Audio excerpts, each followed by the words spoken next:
Magandang araw po sa inyong lahat. Sa araw na ito ay mapapakinggan po natin ang buhay ng may 10 taong gulang na batang si Delphine. Isang batang may sama ng loob sa kanyang ama. Hindi sinabi ng kanyang inang si Aling Laura na makikipagkita sila sa kanyang ama. Ngunit habang nasa daan sila, ay bigla silang inagawan ng mga gamit at iniwan sila sa gitna ng madilim na baryo ng Hakbot. Dito nila makikita ang isang bahay na pag-aari ng mabait na mag-asawa. Ano ang matutuklasan niyang lihim sa bahay na yon? Magagawa pa kaya nilang makaalis sa baryo na yon? Magkikita pa kaya sila ng kanyang amang matagal niya nang kinamuhian? Sama-sama po nating pakinggan ang buhay at pakikipagsapalaran ng mag-inang nakituloy sa bahay ng mga aswang.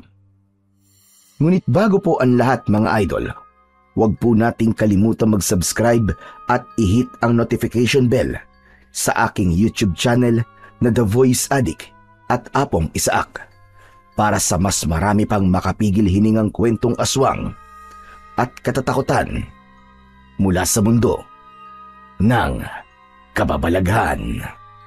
Umpisahan na po natin ang kwento. Hala, sige na anak, sumakay ka na at aalis na tayo. Dapat nga noong nakaraang linggo pa tayo nagbiyahe dahil matagal na palang naisulat ni Tatay Tupi ang dumating na sulat sa akin. Nay, sigurado po ba kayong sasakay tayo sa tricycle na yan? Isa pa, bakit ngayon nyo lang po sinabi sa akin na doon pala tayo pupunta? Aba, bakit naman hindi, Delphine? Ayaw mo bang makita ang tatay mo? Natatakot ka ba sa tricycle o driver? Kasi po, para pong kagaya rin po ito ng madalas ko pong napapakinggang katatakutan sa radyo eh. Sa kwento po kasing yun, parang ganito rin po yung eksena eh. Pambihira na yan, oo. Ano ka ba naman, Delphine? Hindi totoo mga kwentong napapakinggan mo sa radyo. Kaya sige na, sumakay ka na, malapit ng gumabi aba. Mas mahihirapan tayo, matatagalan pa tayo sa paghihintay sa ibang sasakyang dumaraan dito. O ano, handa na po ba ang gamit niyo, Ale? Malapit na pong dumilim. Mahirap pa naman po ang daan dun sa pupuntahan natin. Sandali lang, sigurado ka bang alam mo ang bahay ni Tupe Mansano? Opo, kaya wag na po kayong mag-alala. Ako na po ang bahala sa inyo magdala ron. Tara na po, sumakay na po kayo. Nay, humanap na lang po tayo ng ibang masasakyan. Natatakot po kasi ako sa itsura ng manong driver eh. Ano ka ba naman anak? Huwag kang maingay. Baka marinig niya magalit pa siya sa iyo. Bakit ka ba natatakot sa kanya? Dahil ba sa bigote o balahibo niya sa pisngi? Alam mo anak, huwag kang mapanghusga ng tao dahil lamang sa kanyang panlabas na itsura. Kasi naman po hindi ko po maipaliwanag ang nararamdaman ko ngayon na Basta, parang nag-aalala po ako na parang natatakot. Ewan, hindi ko po talaga maintindihan. Mukhang hindi nga po siya sigurado sa baryong pupuntahan natin Hindi niyo po ba napapansin? Ay nako bata ka, itigil mo na nga yan. Mukha namang mabait ang tao at wala akong nakikitang masama sa itsura niya. Kaya tara na, sumakay ka na. Nakakahiya sa lalaki naghihintay siya sa atin. Kung ayaw mong sumakay, bahala ka. Sige ka, talagang iiwan kita rito. Gusto mo ba yon? Aba Nay, syempre ayoko pong iwan niyo ako rito. Kaya nga tara na, huwag ka nang masyado mag-alala. Lahat na lamang ng nakikita mong ibang tao kinakatakutan mo. Pambihira kang bata ka. Akin na nga ang bag mo. At nandyan ang pamasahin natin, baka mamaya makalimutan mo pa yan. Wala nang nagawa ang may 10 taong gulang na batang si Delphine nang hawakan siya sa kamay ng kanyang ina na si Aling Laura. Pumasok sila sa loob ng bagong tricycle at naupo sa upuang gawa sa malambot na kutsyon. Malinis naman ang loob ng sasakyan, kaya hindi niya maipaliwanag kung bakit gano'n na lamang ang kaba sa kanyang dibdib. Mahigpit ang pagkakakapit niya sa braso ng kanyang ina. Nanlalamig din ang kanyang mga kamay na hindi mapakali sa upuan. Maya-maya pa ay naghari na ang katahimikan sa loob ng kanilang sinasakyang tricycle. Palakas ng palakas ang kabog sa dibdib ni Delphine habang pinagmamasdan ang itsura ng lubak-lubak na kalsadang dinadaanan nila. Tahimik ang paligid. Kakaiba ang katahimikang nagpapabigat sa kanyang dibdib. Ang mga bahay kubo ay nakahilig. Tila hindi pantay ang mga poste.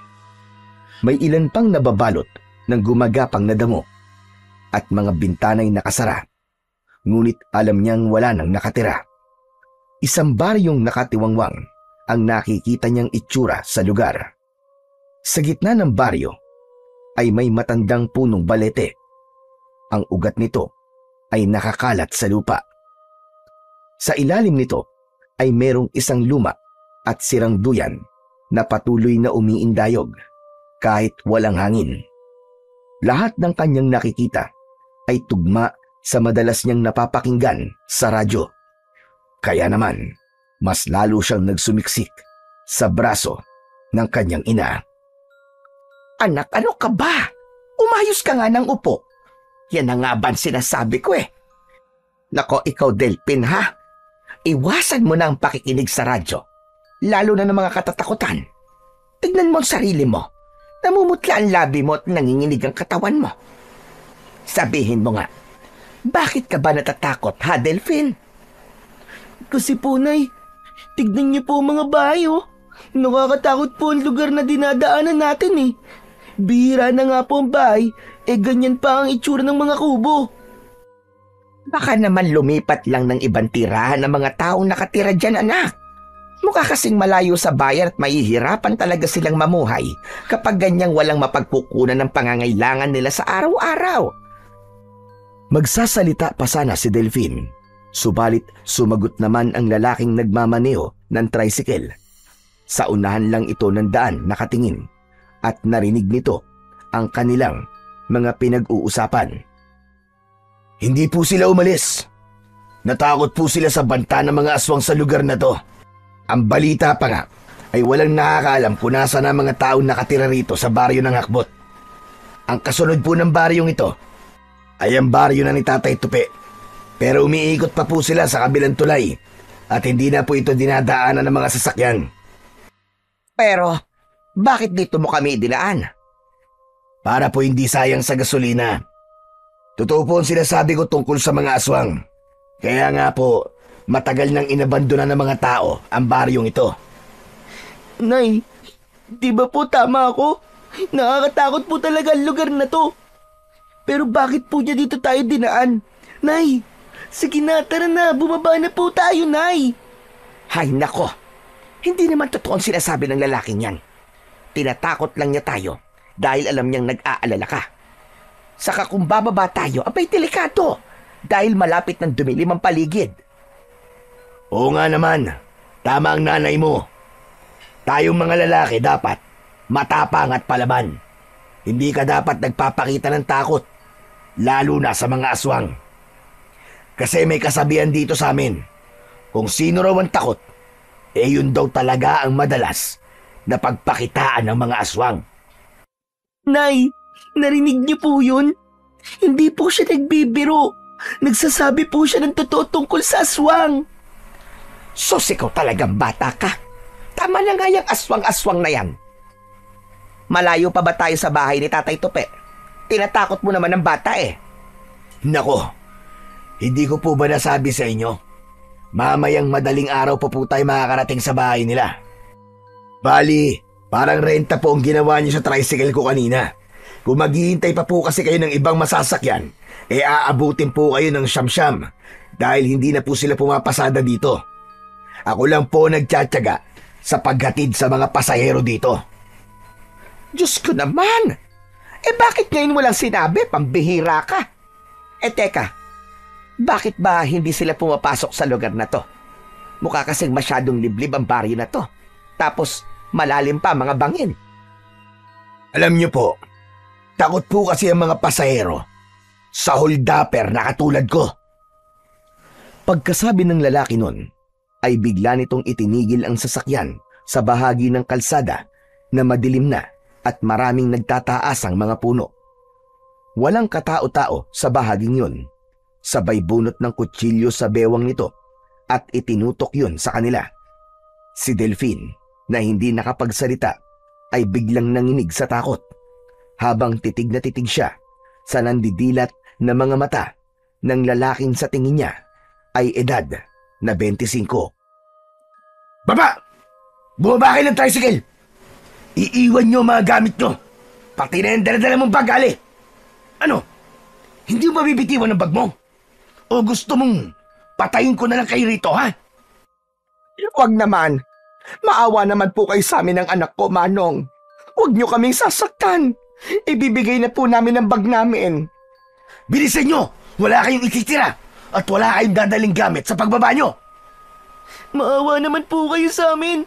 Wala po kami pera para makaalis dito. Aba, problema mo na yon. Ang mahalaga, may makakain ang pamilya ko. Bilisan niyo nang bumaba. Baka magbago pa ang isip ko. Tuluyan ko pa kayong paslangin dito. Alalahanin niyong walang makakatulong sa inyo dito. Sige na! Tila hindi maihakbang ni Delphine ang kanyang paa pababa ng tricycle. Lalo pa at ramdam na ramdam niya ang panginginig sa kamay ng kanyang ina. Wala sa kanilang natira ni isang gamit sa kanilang mga dala. Pagbaba nila ng tricycle ay pinaharurot na ng lalaki ang tricycle nito. Naiwan silang dalawa ni Aling Laura na nakatayo sa gilid ng kalsada at nahabol na lamang nila ng tingin ang papalayong tricycle hanggang sa tuluyan na itong naglaho sa kanilang paningin. Dismayadong napaupo na lamang sa gilid ng kalsada ang nanay niya. Naiiyak na nakasabunot ang kamay sa buhok nito. Habang si Delphine naman, iginala ang paningin sa paligid. Para silang nakakulong sa silid na walang katao-tao. Tanging ang maliwanag lang na sikat ng buwan ang nagsisilbing liwanag sa kanilang kinatatayuan. Naluluwang napaupo na rin si Delphine sa tabi ng kanyang ina na si Aling Laura. Diyos ko, anak. Patawarin mo si nanay, ha? Hindi ako nakinig sa nararamdaman mo kanina. Mabilis kasi ako nagtiwala sa lalaking yon. Paano na ngayon yan? Natitiyak kong mag-aalala sa atin si Tatay Tupe kapag hindi pa tayo nakarating sa kanila. Nay, bakit po ba kailangan pa nating umuwi sa bahay ni Lolo Tupe? Para saan pa po? Pwede ba, Delphine? Huwag na muna natin pag-usapan yan. Diyos ko, bakit ngayon pa? Bakit ngayon pang nangyari sa atin to? Kung kailan na kailangan nating makita ang tatay mo. Paano po ba si tatay? Bakit po tayo nagmamadaling umuwi sa bahay ni Lolo Tupe? Ang kulit mo naman eh. Hindi ba't sinabi ko naman sa'yo bago tayo nagbiyahe sa baryong to? May malubhang sakit si Ardo, ang iyong ama. Gusto niya tayong makita bago man lang siya mamatay. Hindi alam ng tatay mo na uuwi tayo. Pero ganito pa ang nangyari sa ating dalawa. Hindi alam ni Delphine ang tungkol sa sakit ng kanyang ama. Hindi naman siya apektado sa mangyayari sa kanyang ama dahil 1 buwan pa lang siya sa loob ng tiyan ng kanyang ina ay inabandona na sila nito. Ni singkunduling na panggastos ni Aling Laura para sa panganganak nito ay wala itong naibigay. Sinolo ng kanyang ina ang responsibilidad na dapat sana ay pinagtutulungan ng mag-asawa. Kaya siguro hindi sinabi sa kanya ni Aling Laura ang tungkol sa sakit ni Mang Ardo dahil hindi naman siya interesadong makita pa ang kanyang ama. Galit siya sa ginawa nitong pang-iiwan sa nanay niya. Maya-maya pa ay naisipan ni Aling Laura na tumayo at hawakan sa kamay si Delphine. Sandali, Nay. Saan po tayo pupunta? Hindi ko alam, anak. Pero baka may bahay rito na pwede nating mahihinga ng tulong. Nay, Nakakatakot po talaga tong lugar na to. Ayos lang po sana kung araw tayo napunta rito eh. Pero kapag gabi na po, baka marami na pong mga aswang ang nakaabang sa atin dito, Nay. Baka kainin po tayo. Ay nako, Delphin, ano ka ba? Naiirita na ako sa kakasabi mo ng aswang. Tingnan mo tuloy ang nangyari sa atin. Bawasan mo nga muna, Delphin, ang pagiging matatakutin mo. Hindi na nakakatuwa. Hindi ako makapag-isip ng maayos. Hindi na sumagot si Delphin sa sinabing yun ng kanyang ina. Sa isip niya ay wala sila ngayon sa lugar na yun kung hindi nila pupuntahan ang kanyang ama. Nagsimula na silang bagtasin ang daan papunta sa dulo ng kalsada. Tila nabibingi si Delphin sa lakas ng kabog ng kanyang dibdib. Tahimik ang paligid ng mga sandaling yun. Tanging mga huni ng mga kuliglig lang ang naririnig nilang pumupuno sa katahimikan ng gabi.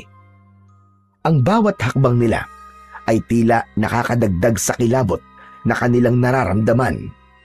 Minsan ay napapalingon ang mag-ina sa hulihan ng kanilang daan na tila ba may nararamdaman silang mga nilalang na nakasunod sa kanila. Diyos ko, ano ba yan? Wala man lang akong makitang bahay rito. Ano kayang klaseng lugar ito? Bakit ganito? Nay, napakawalang puso naman po nung tricycle driver na yun. Sana po'y maparusahan siya ng Diyos sa ginawa po niya sa atin. At malakas po ang kutob kong marami na po siyang nabibiktima na katulad natin, Nay. Sana nga, anak. Sa tingin ko naman kaya niyang magtrabaho ng maayos. Pero mas pinili niyang maging masama. Hala, sige na. Bilisan na natin, Delphin, para makahingi tayo ng tulong sa mga nakatira rito. Halos kalad ka rin ni Aling Lora si Delphin sa kanilang paglalakad. Kulang na lang ay maiwan ang kanyang tsinelas sa bilis ng lakad nila. Maya-maya pa ay paliit ng paliit ang lapad ng kalsada. Parang wala na ang daan at nagmistulang putol ang mabatong kalsada. Saglit silang napatigil sa paglalakad dahil sa dulo ng daan ay nakita nilang nasa madilim na bahagi na sila ng kakahuyan.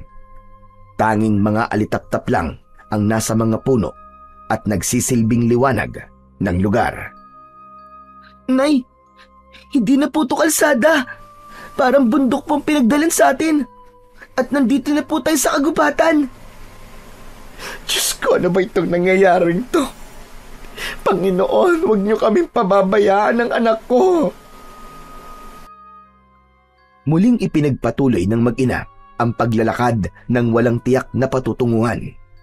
Habang ang mga kabog sa dibdib ay hindi mawala-wala dahil sa labis na takot. Sa ilalim ng makulimlim na langit, tahimik na naglakad ang mag-ina papasok sa masukal na gubat. Tila nilalamon ng dilim ang bawat hakbang nila. Ang makakapal na sanga ng mga punong kahoy ay parang may sariling buhay na unti-unting nagsasara sa kanilang daraanan. Ang mga dahong tuyo sa ilalim ng mga paa nila ay lumilika ng nakakakilabot na kaluskos na animoy sumusunod sa kanila.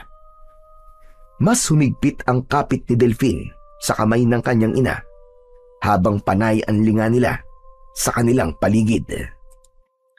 Habang lumalalim ang gabi, ang hangin ay dumadaloy na parang bulong ng hindi maipaliwanag na nilalang.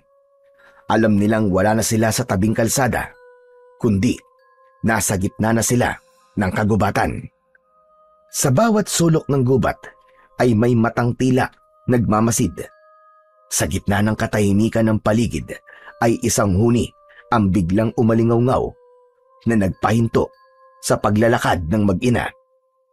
Hindi yun tunog ng kilalang hayop, kundi isang ungol na tila uhaw sa laman. Humigpit ang hawak ni Aling Lora sa kamay ni Delphin. Pareho nilang alam na hindi na sila nag-iisa sa lugar na yon. Anak, kahit na anong mangyari, huwag kang bibitiw sa kamay ko. Naiintindihan mo ba, Delphin? Gawin mo ang lahat, anak, para makatakas tayo sa nilalang na nagtatago sa likod ng puno. Nay, paano po niyo nalamang may nilalang sa likod ng puno? Dahil sa anino niya, anak. Gawin mo ang lahat. Bilisan mo ang takbo! Hindi inalis ng mag-ina ang kanilang paningin sa punong pinagkukublian ng nilalang na nagtatago sa likod nun, habang ang kanilang mga hakbang ng paa ay paatras palayo sa puno. Ngunit biglang lumabas ang nilalang na yon mula sa nakakatakot na itsura. Ang katawan nito ay balot ng makapal at madungis na balahibo. Nakasayad sa lupa ang buntot nito at ang mga matang mapupula na kumikislap sa ilalim ng liwanag na buwan ay parang nagbabagang apoy na matalim kung makatingin. Tila lampasan ang tingin nito at nakikita nito ang tumitibok nilang puso. Ang mukha nito ay sa baboy ramo na ang pangil ay nakalitaw at tumutulo ang malapot na laway na may kasama pandugo, habang ang kalahating katawan nito ay katulad naman ng sa tao. Ngunit puno ng balahibo ang balat nito. Humuni ito na parang malakas na ungol. Masakit sa tenga na may kilabot na hatid sa kanilang pandinig. Dahan-dahan itong humakbang pasulong. Hindi naglalakad kundi gumagapang, habang ang mga kuko nito lumalagaslas sa lupang basa. Ang hininga nito'y mabigat, parang amoy na nabubulok na laman. At bawat takbang nito ay nagdadala ng malamig na hangin na tila tumatagos sa buto. Lumabas ang pakpak nito sa bumukan likod ng aswang. Sa likod nito ay ang pagaspas ng mga pakpak na hindi akma sa laki nito. Niyakap ni Aling Lora ang kanyang anak, halos mapiga sa higpit ng pagkakakapit, habang si Delphine ay nanginginig, ngunit nananatiling tahimik. Wala silang ibang maramdaman kundi takot. Takot na kailanman ay hindi pa nila naranasan. Lalo na nang biglang magsalita ang aswang na mukhang baboy ramo. Salamat! Dahil sa inyo ay meron na akong pagkain ngayon, ay. At dalawa pa, uunahin ko ang bata. Matagal-tagal na rin akong hindi nakakatikim ng laman ng isang bata. Wag! Wag ang anak ko! Parang awa mo na! Ako na lang ang patayin mo! Patakasin mo na lamang ang anak ko! Nay, hindi po! Hindi ko po kayo iiwan dito, Nay! Kung mamamatay po kayo, ang mabuti pa, mamatay na rin po ako! Pareho ko kayong papatayin at wala na kayong magagawa. Walang ibang makakatulong sa inyo rito. Umangat sa lupa ang aswang na mukhang baboy ramo at agad itong lumipad papunta sa kanilang kinaroroonan. Ang tangi na lamang na nagawa ni Delphine ay hilahin ang kanyang ina papalayo sa nasabing aswang. Mabilis ang kanilang takbo habang pilit nilang tinatahak ang makapal na gubat. Puno ng tinik at ugat ang daan, ngunit hindi sila tumitigil. Dahil sa likuran nila, lumilipad at humahabol ang isang nilalang na kumikislap ang mga mata. Maingay ang pagaspas ng malaibo nitong pakpak sa impapawid. Umaalingaw-ngaw ang huni nito na nagpalipad naman sa mga ibong natutulog sa sanga ng mga puno ng kahoy. Habol ang hininga na parang hindi lumalapat ang kanilang mga paa sa lupa habang lumilinga sa paligid. Anak, dali! Dito tayo magtago sa halaman. Bilisan mo, Delphine! Baka makita niya tayo! Pero Nay, ang naririnig ko po sa radyo dati, malakas daw po ang pang-amoy ng mga aswang. Baka po makita rin po niya tayo dito, Nay, pag dito po tayo nagtago. Pero anak, saan naman tayo magtatago? Kailangan po makahanap tayo ng ilog para hindi po niya tayo masundan. Yung amoy po natin, Nay, yun po ang susundan niya. Diyos ko po, saan naman tayo hahanap ng ilog dito, anak? Sinikap ni Delphine na pakalmahin ang loob ni Aling Lora. Tila nawawala na sila ng pag-asang makakatakas pa sila sa kamay ng aswang na humahabol sa kanila. Maya-maya pa ay naisipan nilang tumakbo na lang sa kakahuyan na may maraming nakatanim na puno. Habang ang paghampas ng hangin sa kanilang muka ay tila isang hudyat na kailangan pa nilang tumakbo ng mas mabilis. Nagulat si Delphine sa muli niyang paglingon sa kanilang likuran.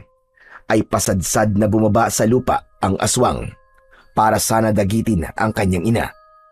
Agad niyang naitulak si Aling Lora kaya siya ang tinamaan ng matutulis nitong mga kuko. Bumaon yun sa kanyang braso at bumulwak ang dugo mula sa sugat niya. Mas lalong naging agresibo naman ang nilalang sa pagsugod sa kinaroroonan ni Delphine. Hindi kayo makakatakas sa akin. Huwag niyo na akong pahirapan. Wala naman kayong magagawa.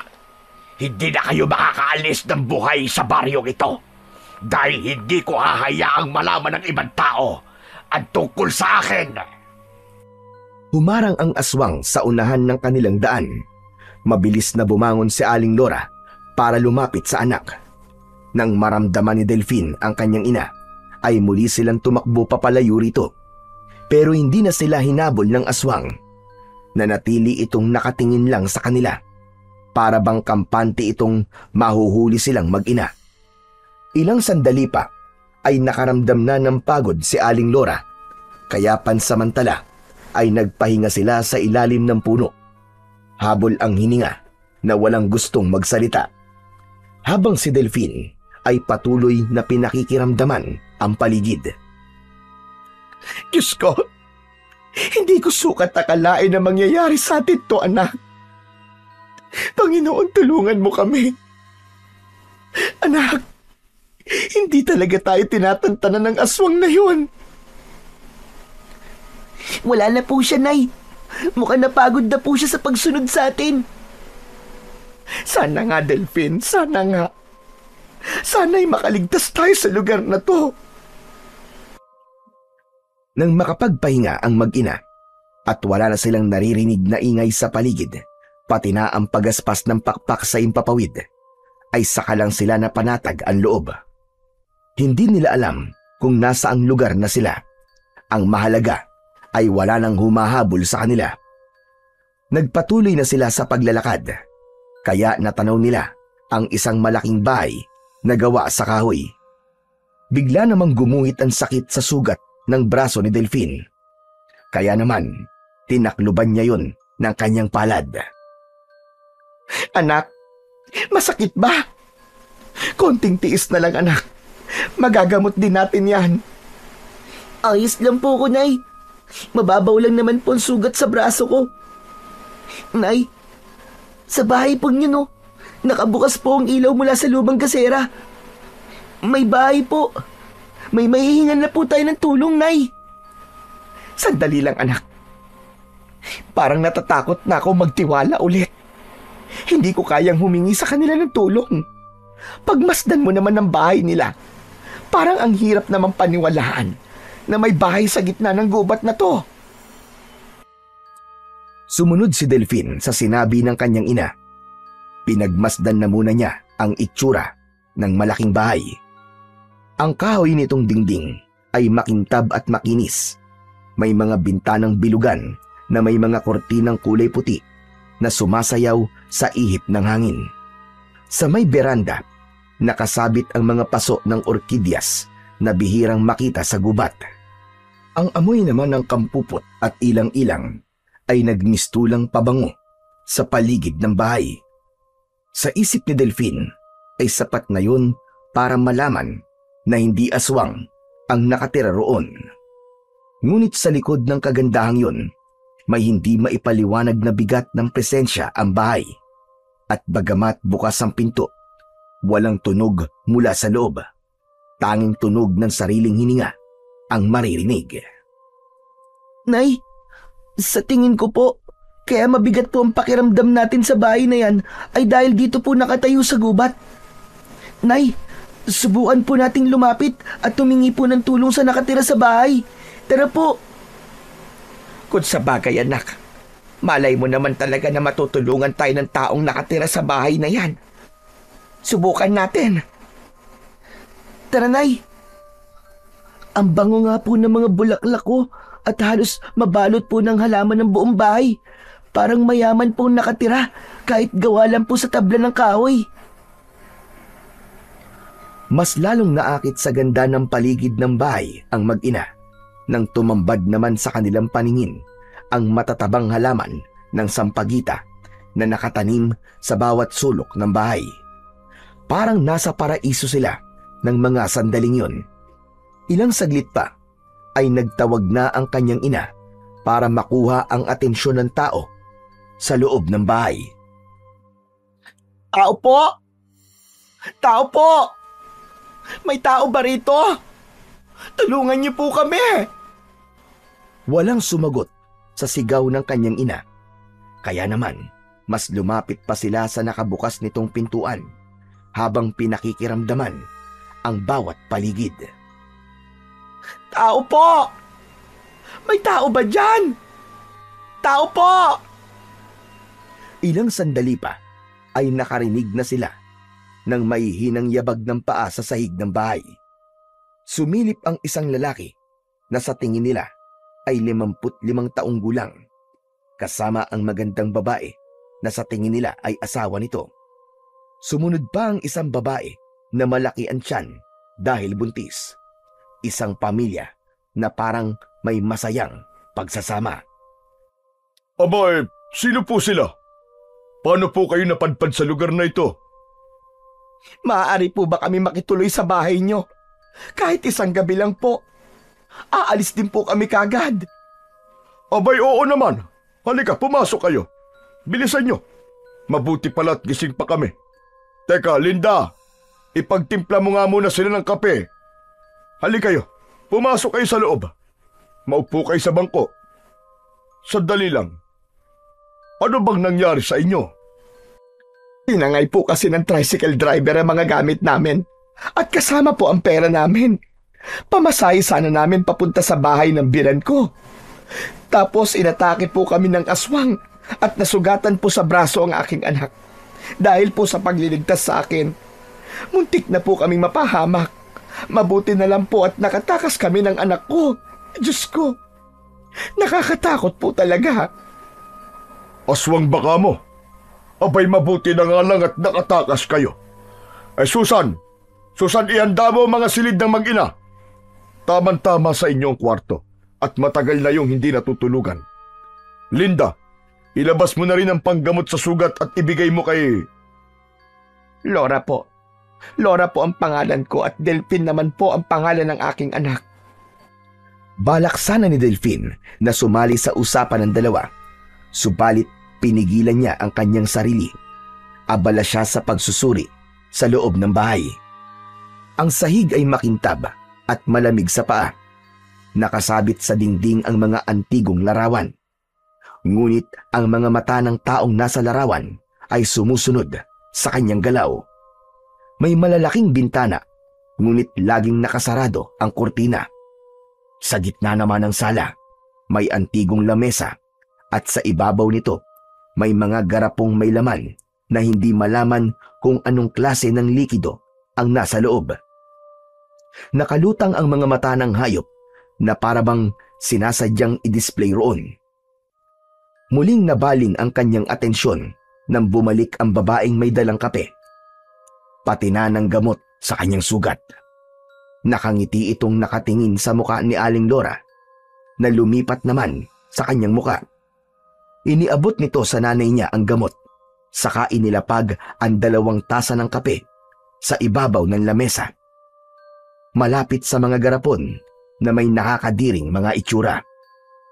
Itinabi niya ang pag-aalala sa mag-asawa dahil kung aswang ang mga taong kaharap, bakit may kasama ang mga ito na buntis?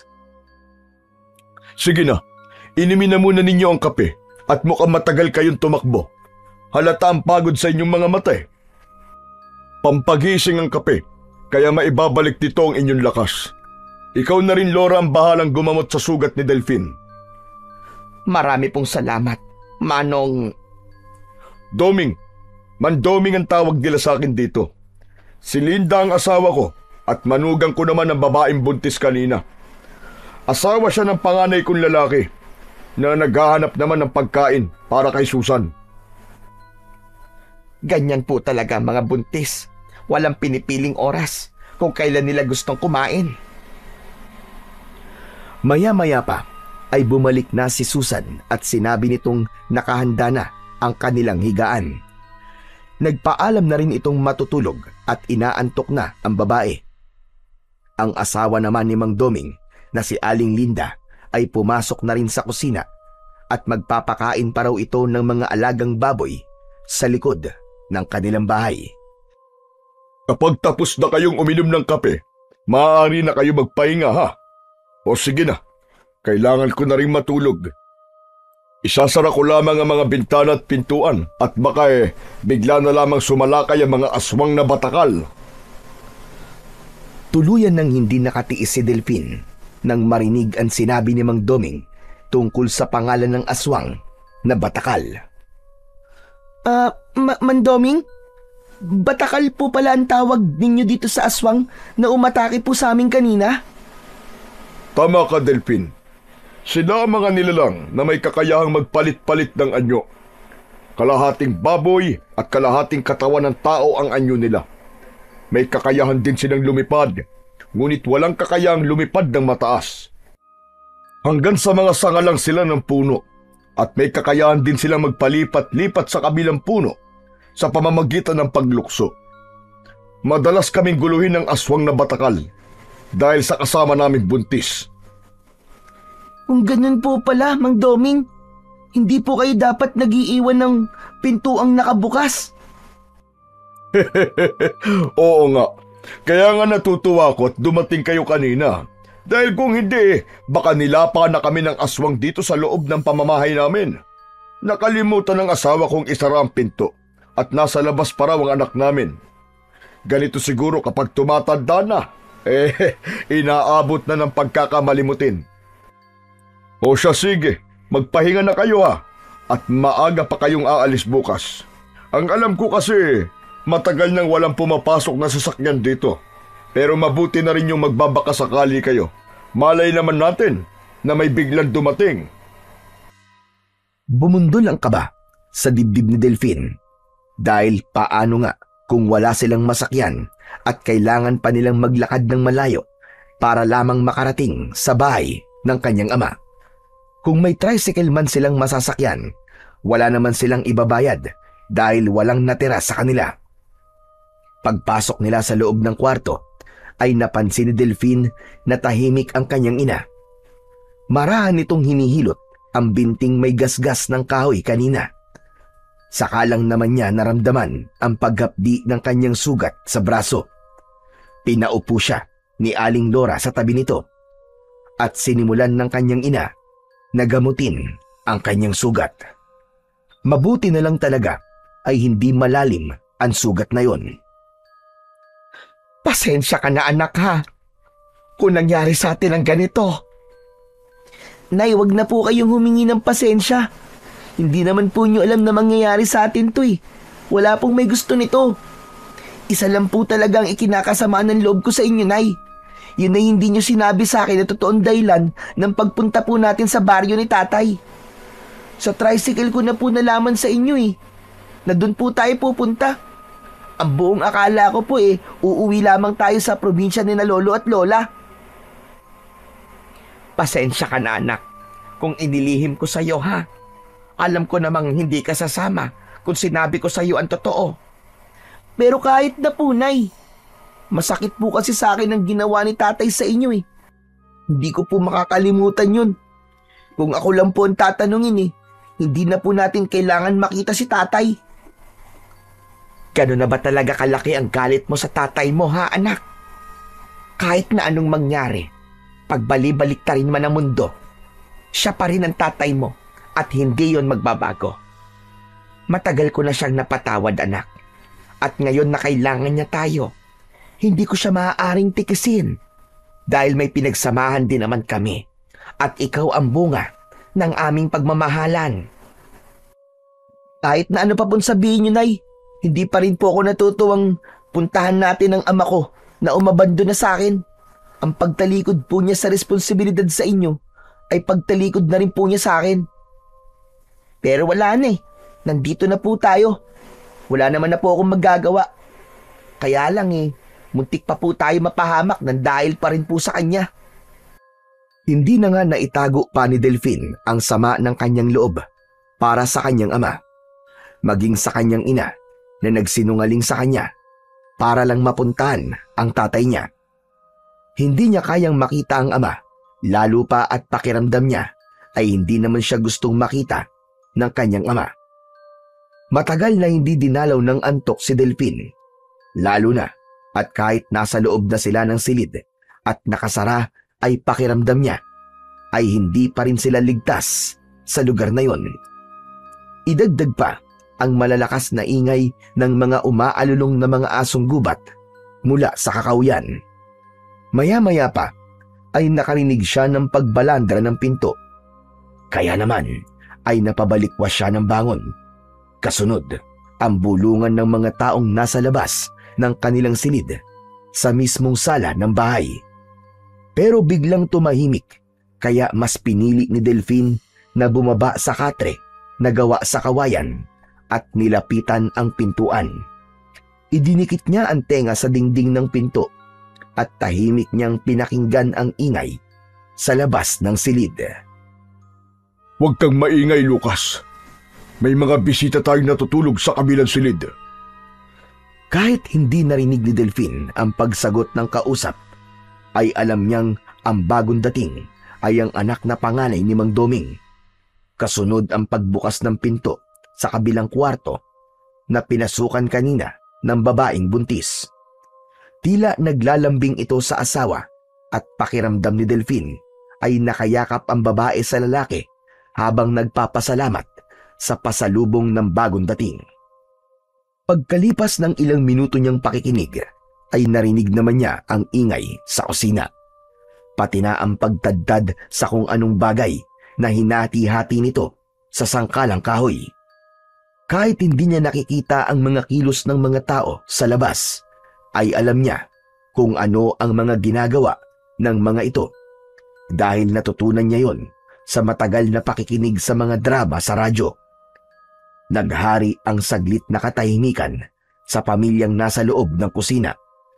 Kasunod ang tunog ng pagnguya na tila sarap na sarap ang mga ito sa kinakain. Bumilis ang tibok ng kanyang puso ng mga sandaling yon, ngunit pinakalma niya ang kanyang sarili. Lalo pa at hindi naman siya sigurado sa kung anong klase ng pagkain ang nilalantakan ng mga ito. Dahan-dahan niyang ibinukas ang pinto, pero nagulat siya sa kamay na humawak sa kanyang braso. Wag anak, maling magmatsyag sa kanila dahil baka kung ano pa ang isipin nila. Nakikituloy lamang tayo dito anak, baka nakakalimutan mo. At wala tayong karapatang pakialaman ang kanilang mga ginagawa. Pero Nay, paano po kung mga aswang sila? Imposible yon anak, ano ka ba naman? Ayan ka na naman eh. Imposible yung sinasabi mo. Dahil hindi sila takot sa asin at bawang. Ang mga aswang ay takot sa asin anak. Kaya halika na, matulog na tayo. Mabuti na lang pala at naramdaman ko ang pagbangon mo kanina. Bumalik sa higaan si Delphine at isinantabi ang kanyang mga alalahanin. Naramdaman niya ang mga braso ng kanyang ina na nakayakap sa kanya. Nagsimula na itong bumalik sa tulog na parabang tiwalang-tiwala ito sa bahay na kanilang tinutuluyan. Kinabukasan ay bigla siyang nagising. Hindi alam ni Delphine kung anong oras silang nakatulog, pero narinig niya na may nagsisibak ng kahoy sa labas ng bahay. Bumangon si Delphine at kinabahan siya nang mapansin na wala na sa tabi ang kanyang ina na si Aling Lora. Mabilis siyang bumalikwas ng tayo, pero nawala rin ang takot niya nang pumasok si Aling Lora na may dalang isang basong kape at nilagang hinog na saging na saba. Sige na anak, kumain ka na at aalis na tayo. Binigyan ako ng pera ni Mang Doming. Gamitin daw nating pamasahe. Mabuti na lang. Saka na lang daw natin bayaran kapag nakarating na raw tayo sa bahay ng iyong ama. Ang bilin pa nga niya sa akin sa araw daw tayo pupunta rito. Naku, Nay, baka hindi na po tayo bumalik dito. Nakakatakot po talaga ang aswang na umabol sa atin kagabi.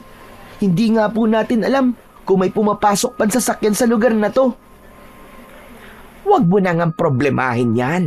Ang mahalaga, may laman ang tiyan natin bago tayo umalis. Kung sakaling wala talagang masasakyan, maglalakad na lamang tayo para makarating sa paradahan ng mga tricycle. Huwag nang masyadong negative ang isip mo, anak. Saglit silang natahimik nang pumasok sa loob ng silid si Mang Doming at ang asawa nito. Iniabot ni Aling Linda ang hawak nitong mga tinapay at sinabing baunin daw nila sa biyahe. Mag-iingat kayo. Marami talaga masasamang elementong nakatira rito. Nasanay na lamang kami sa pamumuhay rito dahil wala naman kaming ibang malilipatang lugar para gawing tirahan. Mang Doming, maraming salamat po talaga sa tulong nyo. At sa inyo rin po, Aling Linda. Naku, walang anuman yun. Marami na rin na nakituloy sa bahay namin at kahit papano ay ligtas naman silang nakauwi.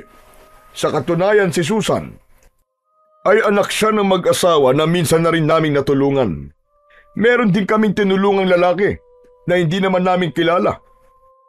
Tapos akalain mong pagbalik dito, akala namin ay magpapasalamat, yung pala pagbabantaan pa mga buhay namin. Grabing lalaking yun, sobrang nakakalungkot ang ginawa niya. Tapos yun, syempre kumilos kami, pero nakatakas siya. Pero naiwan naman ang mahalagang gamit niya. Pambihira, sobra naman po yun. Huwag na lang po kayo basta-basta magtitiwala sa mga taong tinutulungan nyo, Mang Doming. Pero may maganda naman pong nangyari sa inyo at nakatagpo ng pag-ibig ang anak nyo. Sige na, at lalabas na muna kami para makakain kayo ng maayos. Mabuti na lang at lumabas na ang mag-asawa sa kanilang kwarto. Kaya nasabi ni Delphine sa ina na kanina pa siyang nakakaramdam ng pananakit ng tiyan at balak niyang magbawas. Kaya naman nagmamadali ang mag-ina na lumabas ng silid at hinanap si Mang Doming para magsabi kung nasaan ang palikuran ng mga ito. Nakita nilang nakaupo ang mag-asawa sa balkonahe. Naku, ganun ba? Malayo pa naman ang palikuran namin dito sa bahay. Doon pa, yun, sa dulo ng daan, sa may malapit sa ilog. Madali lang naman masumpungan yun, dahil malapit lang ang ilog dito. Ang ibig niyo pong sabihin, sa ilog po kayo dumudumi? Naku hindi. May palikuran talaga kami roon. Isang maliit na kubo na gawa sa kawayan. Ayaw kasi ni Linda ang amoy ng palikuran. Madalas na bumabalik ang kanyang sikmura. Nasusuka. O sige na, pumunta na kayo mag-ina sa ilog at baka dito ka pa magkalat. Nay, ako na lang po pupunta sa ilog. Masakit po kasi ang paa niyo, di ba? Dahil po sa mga sugat. Abay, bakit hindi kayo nagsabing may sugat pala kayo sa binti? Halika nga't ipapagamot natin kay Linda. O sige na, Delphine, ikaw na lang ang maghanap sa ilog Wag na wag kang lalayo. Maraming nagkalat na sa gubat. Opo, ako na pong bahala, Mang Doming. Salamat po. Nahabol na lamang ng tingin ni Delphine ang papalayong si Mang Doming at Aling Lora hanggang sa makapasok ang mga ito sa loob ng bahay ng matanda. Muli niyang inilinga ang kanyang paningin sa daan na itinuro sa kanya ni Mang Doming. Habang napapatingala siya sa matataas na puno pati na sa malalagong dahon ng mga kawayan. Idagdag pa ang mga halamang sampagita na maraming bulaklak sa sanga. Pero ilang minuto na siyang naglalakad sa masukal na daan ay wala pa rin siyang matagpo ang ilog. Umurong na rin ang nararamdaman niyang tawag ng kalikasan at inabala ang kanyang sarili sa pagmamasid sa paligid. Hanggang sa makita niya ang isang malawak na palayan. Marami ang mga taong nag-aani ng palay. Ang buong akala niya ay walang mga taong nakatira sa lugar na yon. Ngunit isa lang ang napansin niya. Hindi mga nagsasalita ang mga tao. Tumigil lang ang mga ito sa paggapas ng palay at matalim ang tingin na napatitig sa kanyang muka na parabang lampasan ang mga tingin nito. Dala ng takot ay napaatras siya ng hakbang at napatakbong papalayo sa lugar na yon. Hindi umalis ang mga tao sa bukid. Pinabayaan lang siya na tumakbong papalayo. Hindi nagtagal ay narinig niya ang lagaslas ng tubig sa ilog. Ngunit wala naman siyang nakitang kubo. Pambihira! Ano bang klaseng lugar to? Kailangan na naming umalis ni nanay. Iba na talaga ang kutob ko sa lugar na to. Hindi na sinubukang hanapin ni Delphine ang kubong sinasabi ni Mang Doming. Sa halip ay nagmamadali na siyang bumalik sa bahay ng matanda. Kaya sa pagmamadali niya ay bigla siyang natisod sa sementadong sirang pader na parang pinagbahayan. Natatakluban yon ng mga dayami ng palay na tila may itinatago sa ilalim. Dala ng kanyang kuryosidad ay tinanggal niya ang mga dayaming nakataklob sa lugar na yon. Nalantad sa kanyang paningin ang malaking krus na gawa sa semento. Mas binilisan niya ang pagtanggal sa bahaging yon at napag-alaman niyang parang isang dating simbahan yon. Sirang simbahan na kusang inabandona sa lugar na yon. Pero ang mas umagaw sa kanyang paningin ay ang maliit na palakol sa gilid nun. May nakaukit na lengguwahe ron na hindi niya maintindihan. Kinuha niya ang palakol na halos kasinliit lamang ng braso niya. Magaan at pwedeng isuksok sa kanyang bewang dahil sa magandang itsura ng palakol. Natukso siyang kunin yon.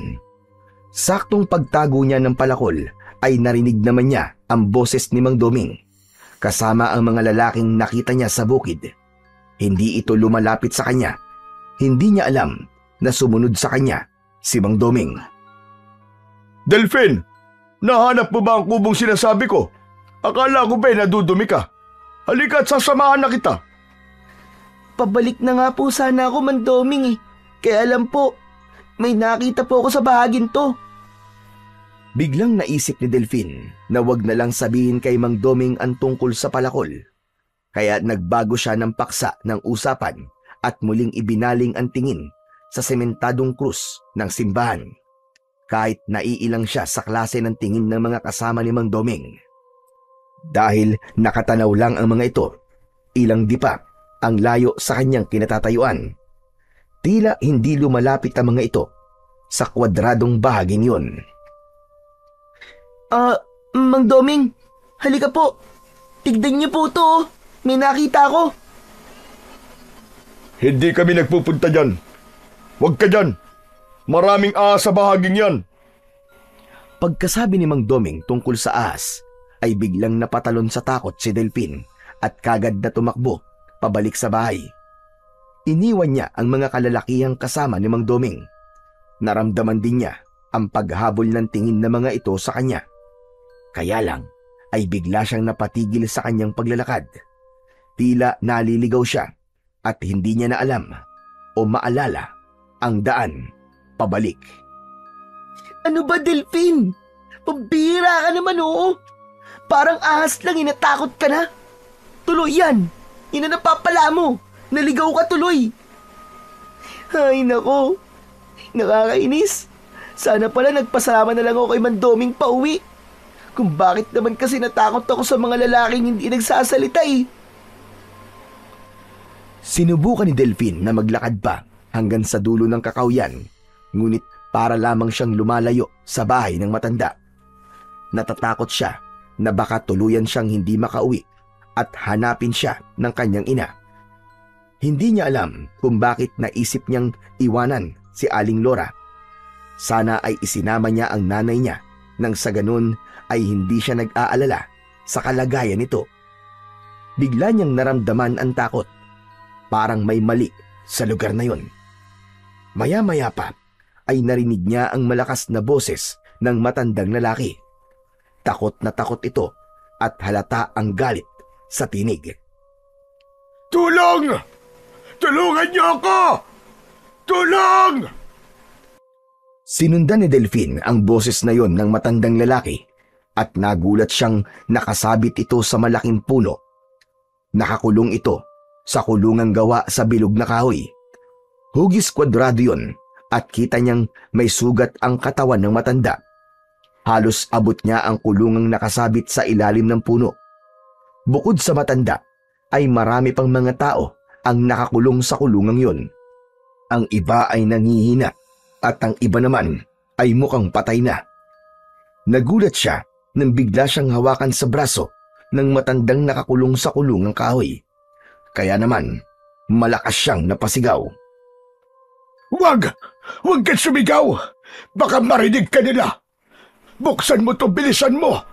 Buksan mo kulungan, nakikiusap ako sa'yo! Tulungan mo ako makatakas! Kakainin nila ako! Bakit po? Sino pong kakain po sa inyo? Tsaka, bakit po kayo nakakulong dyan?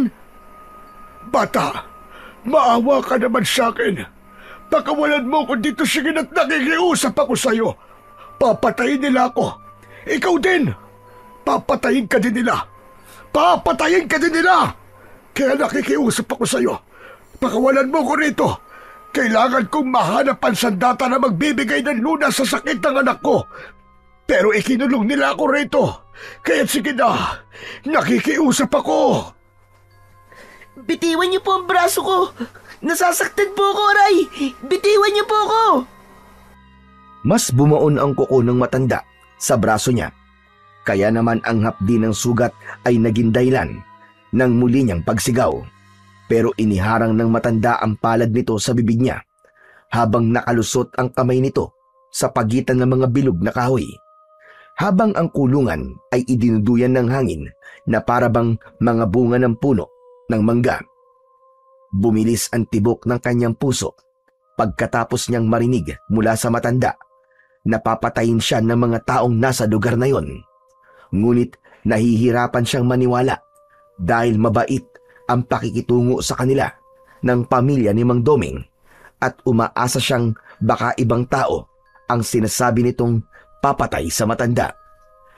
Pero dala ng awa niya sa matanda ay kinuha niya ang maliit na palakol sa kanyang bewang at tangka na sana niyang tatanggalin ang lubid na nakatali roon.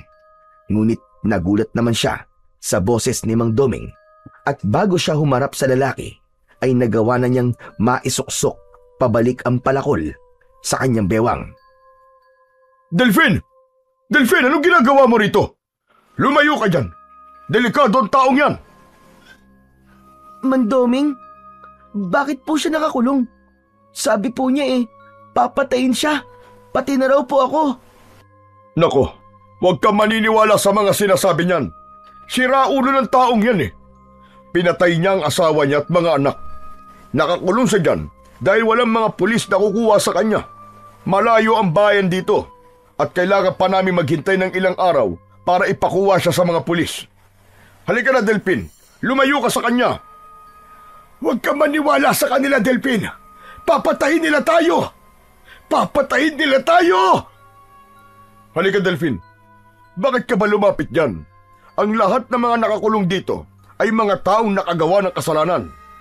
Hindi ka dapat nakikipag-usap sa kanya dahil nasisiraan na siya ng ulo. Baka saktan ka niya. Dali na, umalis ka na dyan. Delphin, iyo, huwag mo akong iwan dito. Huwag kang maniwala sa kanya. Papatayin ka niyan! Halos kalad ka rin siya ni Mang Doming papalayo sa mga kulungang nakasabit sa mga sanga ng puno. Habang patuloy sa pagsisigaw ang mga nakakulong sa loob at nakikiusap na pakawalan sila. Nangibabaw ang boses ng matanda habang unti-unti siyang lumalayo sa kulungan nito. Huwag! Huwag mo akong iiwan dito, bata! Huwag kang maniniwala sa kanya! Tulungan mo ako! Papatayin ka na mga yan! Bilisan mo na, Delphin. Lumayo na tayo rito. Teka po, Mandoming. Kawawa naman po yung matanda. Nahihirapan po siya sa kulungan na yun. Kailangan namin gawin to dahil mapanghanib siyang tao. Halos magkasunuran lamang kayong dumating nun. Ipinakiusap lang sa amin ng kamag-anak ng asawang pinatay na matandang yun. Pati na ang kanilang 3 anak ay pinatay rin ng taong yun. Kaya gagawa talaga siya ng paraan para makatakas. kung ano-anong kwento ang gagawin niya para may maawa sa kanya at patakasin siya. Kaya huwag kang maniniwala dahil tuso ang matandang yun. Totoo po ba sinasabi niyo, Mang Doming? Abay, oo naman. Bakit? Wala ka bang tiwala sa akin? Huwag kang maniniwala sa kanya! Sinungaling siya! Huwag kang maniwala sa kanila! Huwag mo akong iwan dito! Hindi totoo mga sinasabi niya sa'yo! Mga aswang sila! Kakainin tayo ng mga yan! Ngunit tuluyan na siyang nailayo ni Mang Doming sa matandang nakakulong habang inaalalayan siyang maglakad papunta sa bahay ng mga ito. Si Raulo ang matandang yun. Magaling gumawa ng kwento para pakawalan siya. Ako si Raulo! Hindi! Hindi totoo sinasabi mong hayop ka! Kapag nakawala ko rito, ako mismo ang papatay sa'yo! O ano? Narinig mo na, Delphine? Delikado matandang yun. Kaya tara na, umuwi na tayo. Delphine! Delphine, iyo! Tignan mo mga kulungang yan. Maraming siraba ang ulo ang nakakulong dito. Lahat kami ay pagkain ng mga aswang na yan. Huwag kang sumama sa kanila. Maniwala ka. Lahat sila rito ay aswang. Isang baryo sila ng mga aswang. Maniwala ka, iyo. Tumakbo ka na. Aswang sila ritong lahat. Mga aswang! Ang mga kalalakiang nakatayo sa likod ni Mang Delphine ay naiwan sa lugar na yon at binantayan ang kulungan upang wala nang makalapit sa mga biyag. Habang papalayo ay naririnig pa rin ni Delphine ang sigaw ng matandang lalaki. Sa isip niya ay parang gusto niyang maniwala sa matanda. Ngunit tutol naman ang bahagi ng puso niya dahil minsan na rin silang nagtiwala sa tao at niloko lamang sila. Pakiramdam niya ay saka lang siya nakahinga ng maluwag nang makita ang kanyang ina. Bakas sa mukha nito ang pag-aalala dahil matagal siyang nawala. Anak, saan ka ba nagpunta? Pambihira ka. Nag-alala ako sa'yo. Hindi tuloy natin naabutan ng tricycle na umalis kanina dahil wala ka. Pasensya na po, Nay. Naligaw po kasi ako at napadaan pa po ako sa... Huwag mo nang ikwento sa nanay mo mga nakita mo kanina. Gusto mo bang matakot din siya? Sige na, maghanda na kayo. Ako mismo maghahatid sa inyo sa kalsada. Hindi naman pala masamang tao si Mang Doming at ang asawa nito dahil desidido itong tulungan sila. Mukhang tama nga ang sinabi nito sa kanya dahil mabuting tao si Mang Doming. Maya-maya pa ay lumabas naman si Aling Linda. May dala na itong 2 basong may lamang kape. Sige na, ang mabuti pa uminom na muna kayo ng kape nang hindi kayo antukin sa daan. Maiwan ko muna kayo dito at magpapadala ko sa inyo ng tinuyong tapa ng karning baboy ramo. Naku matutuwa ang lolo mo, Delphine, dahil pwede ito sa mga walang ngipin kapag isinama sa ginataang gulay. Marami pong salamat, Mang Doming. Napakabuti niyo po talaga sa amin. Sus, nambola pa ang batang ito. Ginagawa ko lang ito para mawala ang takot mo kanina. Kalimutan mo na lamang yon, bata, at huwag mo nang ikwento pa sa iyong ina. Opo, para hindi na po mag-alala si nanay. Teka lang, ano ba kasi yun? Naririnig ko naman kayo Imbis na sumagot, ay napatawa na lamang ng malakas si Mang Doming at iniwan na lamang sila sa labas. Nasa balkonay sila habang katabi ang walang imik na si Aling Linda. Nakangiti lang itong nakatingin kay Delphine dahil sa mahilig talagang magkape ang kanyang ina at siya ay magkasabay silang uminom ng kape.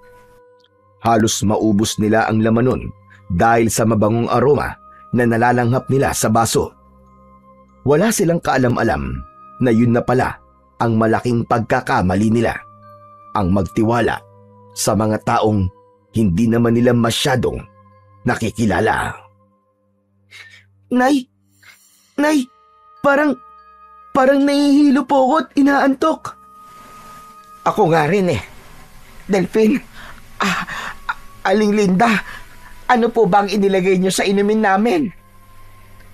Hindi na nakapagsalita pa si Delphine dahil bumibigat na ang talukap ng kanyang mga mata. Halos pagsakluban siya ng langit at lupa nang maramdaman niya ang pagbagsak ng kanyang ina sa sahig. Nawalan na ito ng malay habang siya naman ay unti-unting dumudulas sa upuang gawa sa tabla ng kahoy, hanggang sa naramdaman niya ang pagsayad ng kanyang katawan sa sahig, sa tabi ng kanyang ina, hanggang sa tuluyan ng nagdilim ang kanyang paningin. Nagising si Delphine sa malakas na pagbuhay ng makina ng isang motor ng sasakyan. Tunog yun ng tricycle. Kaya naman, agad siyang nagmulat ng mga mata. Tahimik ang silid, ngunit bahagyang madilim dahil sa malamlam na liwanag ng ilaw mula sa lumang gasera. Mabaho ang silid, amoy nabubulok na karne. Pakiramdam niya'y malamig ang sahig na kahoy sa kanyang pisngi. At sa pagtangkang igalaw ang mga kamay, doon niya naramdaman ang magaspang na lubid na nakagapos sa dalawa niyang mga kamay sa likod. Nanginginig ang kanyang katawan. Di dahil sa lamig, kundi sa di maipaliwanag na takot. Sinusubukan niyang ipako ang tingin sa paligid. Isang maliit na lamesa ang nakatayo sa gitna. Sa gilid naman ay may kortinang bahagyang gumagalaw pa dahil sa ihip ng hangin. At ang pinto, bahagyang nakasiwang. Bumundol ang kaba sa kanyang dibdib nang makitang wala ring malay ang kanyang ina na si Aling Lora. Gumapang siya papalapit dito at naramdaman niya ang pagtama ng talim sa kanyang bewang. Yun ang palakol na nakuha niya sa sirang simbahan. Nay! Nay! Nay, gumising ka! Nay! Hindi gumagalaw ang kanyang ina. Payapa itong natutulog habang nakasandal sa dingding. Sinubukan niyang hawakan ang maliit na palakol sa kanyang bewang at naramdaman niyang tila umiinit ang bagay na yon. Lalo na nang nahawakan niya ang puluhan nitong nababalot ng gomang kulay pula. Bigla rin niyang naalala ang sinasabi sa kanya ng matandang nakakulong kanina. Diyos ko! Totoo ang sinasabi ng matanda. Masamang tao ang pamilya ni naman Doming. Mga aswang nga sila. Kailangan kong kumilos. Ililigtas ko si nanay at ang mga biyag. Hindi maipaliwanag ni Delphine kung paanong nawala ang takot niyang putulin ang gapos sa kanyang mga kamay. Nagawa niyang maalis yun nang walang kahirap-hirap. Saktong natanggal niya ang tali, ang pagbukas naman ng pinto. Pumasok ang liwanag mula sa labas dahil sa liwanag ng bilog na buwan. Halos manlaki ang kanyang mga mata nang makilala niya ang lalaking pumasok sa kanilang silid. Nagkunwari siyang nakagapos pa rin ang kanyang mga kamay sa likod, habang ang palakol ay mahigpit niyang hinahawakan na nakatago naman sa ilalim ng kanyang damit. Hayop ka! Ikaw pala ang anak ni Mandoming! Niloko niyo kami! Mga demonyo kayo! Pumasok na rin si Mang Doming at Aling Linda, habang si Susan ay nakatingin lang sa kanila. Nakita nila ang mag-asawa na nakangiti na naman na nakatingin sa kanya, habang ang lalaking driver ng tricycle at kumuha ng mga gamit nila ay nakangising yumuko sa kanya. Hinawakan ito ng maigpit ang baba niya, saka tinitigan siya sa kanyang mga mata. Pero nabawi kagad nito ang kamay na tila napaso ito sa kanyang palad. Pero hindi nito pinansin ang naramdamang init sa katawan ni Delphine, dahil mas nangibabaw rito ang tuwa nang makitang nakagapos sila. O ano? Kumusta, bata? Masaya ba ang palabas? Ang galing kong manghuli ng pagkain, no? Hayop ka! Kung ano man ang mga binabalak nyo, hindi kayo magtatagumpay! Dahil sa oras na makawala ko rito, yun na ang magiging katapusan nyo! Mga demonyo kayo! Wala ka ng pag-asang makatakas pa rito. Dahil mamaya lang, pagpipiestahan na namin ang mga laman loob nyo. Pati na ang mga puso nyo ay bibigay ko sa asawa ko para lumakas ang anak namin sa loob ng tiyan niya. Huwag ka magsalita ng tapos! Dahil ito ang tandaan mo. Sa oras na magkaharap tayo, ako mismo ang pupugod sa mga ulo niyong lahat! Aba, mukhang matapang ka na ngayon na. Samantalang nung sakay ka ng tricycle ko, ay kulang na lang ay maihi ka sa salawal mo dahil sa takot. Sa palagay mo ba, ay makakaalis pa kayong mag-ina sa bahay na to? Nagkakamali ka. Dahil dito na kayo malilibing, kasama ng mga taong nakatira sa baryong nadaanan natin. Saka ito tumayo habang humahalakhak ng tawa. Si Mang Doming naman ay tila isang halimaw na nakangisi sa kanya. Para bang sinasabi nitong nahulog sila sa bitag nito. Nakuyom niya ang kanyang kamao sa ilalim ng kanyang damit. Habol niya ng tingin ang papalabas na mag-anak sa kwartong yun. Saka siya nagkaroon ng pagkakataon na lumapit sa kanyang ina na wala pa ring malay habang nakasandal sa dingding. Pero nagulat siya sa biglang pag-angat niya sa sahig na para bang may malakas na puwersang humila sa kanya patayo. Nakita niya ang palakol na binalot ng kulay asul na liwanag. Hala! Ano to? Bakit nagliliwanag ang palakol na to? Mula sa palakol ay kumalat ang liwanag at tinumbok ang taling nakagapos sa kamay ni Aling Lora.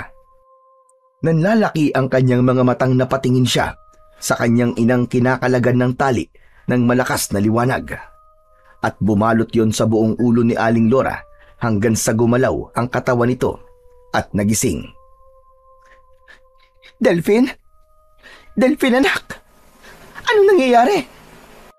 Nay, wag po kayong maingay. Ikinulong po tayo dito ni Mandoming at anak po niya yung tricycle driver na sinakyan po natin. Nay, modus po nila ang kunwaring magtatangay sa mga gamit ng pasahero nila pero ang totoo, plano po nila ito para gawin po tayong pagkain, Nay. Teka, sandali lang, naguguluhan ako. Hindi kita maintindihan, anak. Ano ba yun? Sabihin mo nga sa akin ang totoo, Delphine. Nay, mga aswang po sila. Aswang po mga taong nakatira sa bahay na to.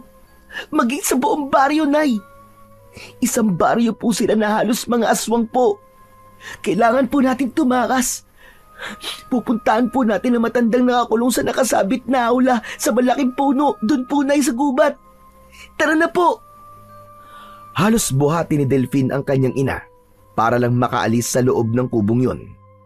Sa likod sila dumaan habang hindi niya binibitiwan ang kanyang palakol.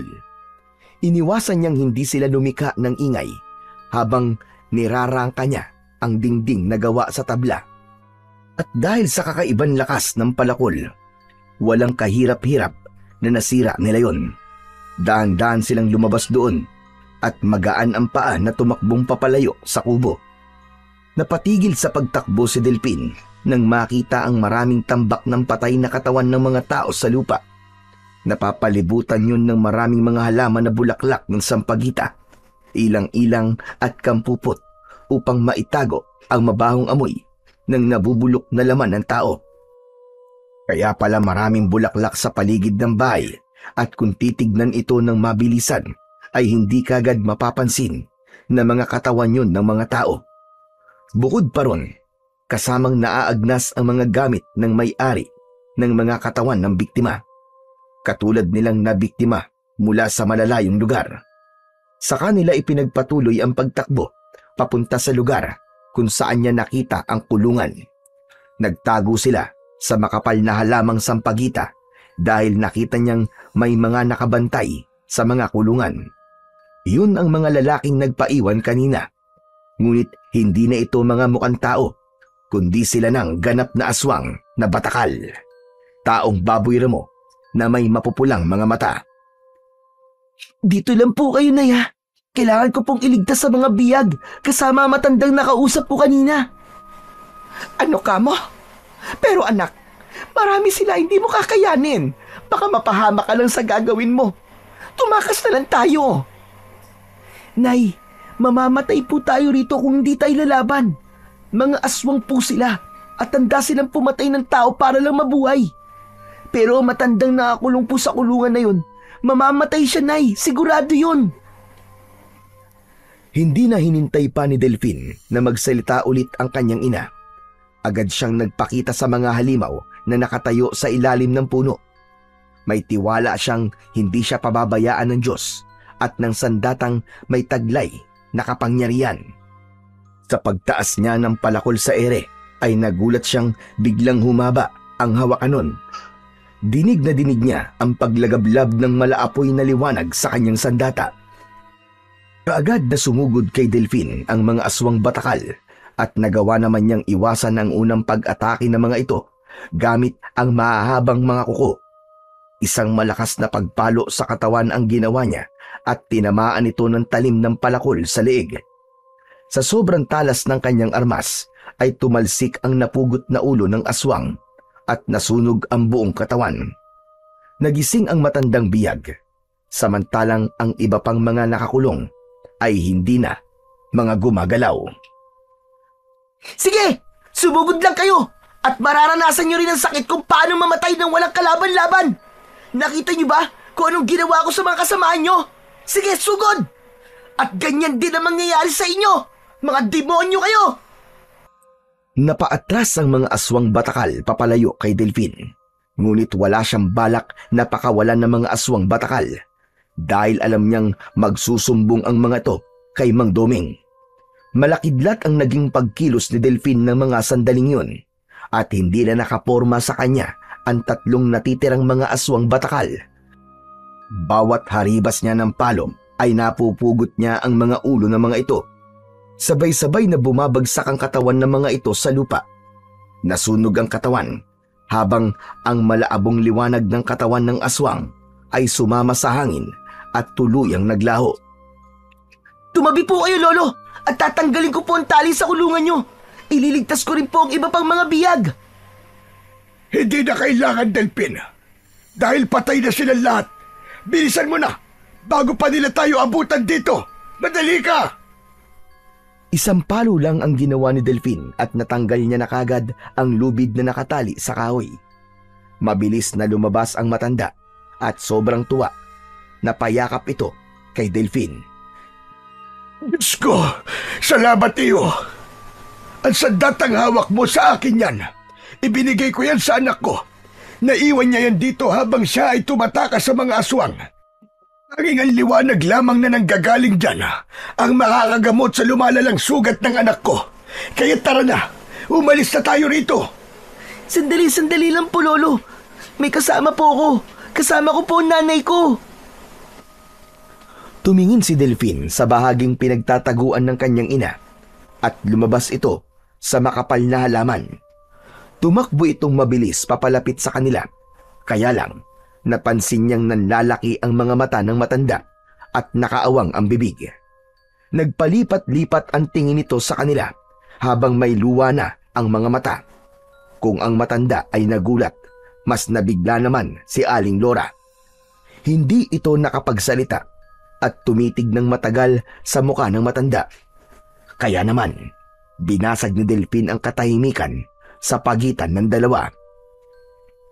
Nay? Lolo? Magkakilala po ba kayo? Bakit mga ganyan po ang reaksyon nyo? Diyos ko, totoo ba ito? Tatay Tupi, ano pong ginagawa nyo rito? Ha? Tatay Tupi? Kapangalan po ng lolo ko, Nay. Teka. Siya po ba talaga ang lolo ko? Diyos ko, anak. Siya nga ang lolo mo. Siya si Lolo Tupi mo. Lora, anak, mabagin langit. Dito ko kayo natagpuan. Diyos ko, ang apo ko. Wala akong kaalam-alam na nandito rin kayo. At ang palakol ng Tatay Ardo mo, ikaw rin ang nakakuha niyan. Mapagbiro po talaga ang tadhana. Dito pa tayo nagkita. Nasa bingit po tayo ng kamatayan. Paano po kayo napunta sa lugar na ito? Nako, mahabang istorya, anak. Kailangan na muna nating umalis dito. Tara na, magmadali na tayo.